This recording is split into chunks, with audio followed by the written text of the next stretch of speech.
here to talk to you more about the coordinate plane up there. Notice I have the letter C in red, and there's a reason why. The coordinate plane has 4 quadrants, and they're numbered in a particular order. We've got quadrant 1, 2, 3, and 4. You see the 4 different sections, okay? I have a trick as to how to remember the order of those sections. The coordinate plane starts with the letter C. If you drew a C over the coordinate plane, you would start here, and that would be your quadrant 1. You would go to the left, which would be quadrant 2. You'd go down, quadrant 3, and end with quadrant 4, okay? There are 2 axes. There is a y-axis, and I remember that like a yo-yo goes up and down, a vertical axis. We've got the x-axis like a xylophone. Xylophone starts with the letter X. So we've got x-axis and y-axis, and they come together with 4 quadrants. Okay, just like your horizontal number line where 0 is the center and everything to the right is positive and everything to the left is negative, your vertical number line is the exact same. 0 is the center, everything above it is positive, and everything below it is negative. Okay, so you've got this. 0 is where the 2 axes meet, and it's also called the origin. That's a vocabulary word, origin. It originates there, very easy.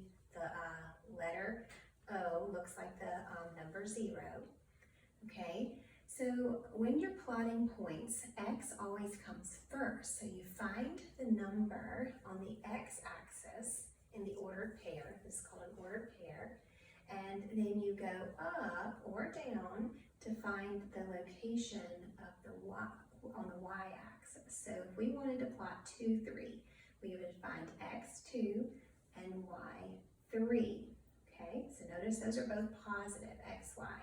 Once we cross over to the left of 0 on the x-axis, our x becomes negative. Notice -2 over to the left. We've crossed over. We got +2 here. We're still at +3 because we're above the 0 on the y-axis.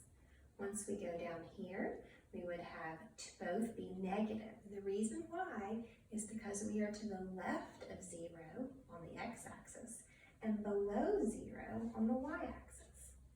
Over here, we've still got 2, 3. We've got +2 because we're to the right of 0 on the x-axis and we're below 0 on the y-axis. And if we connected these, we would have a rectangle, okay?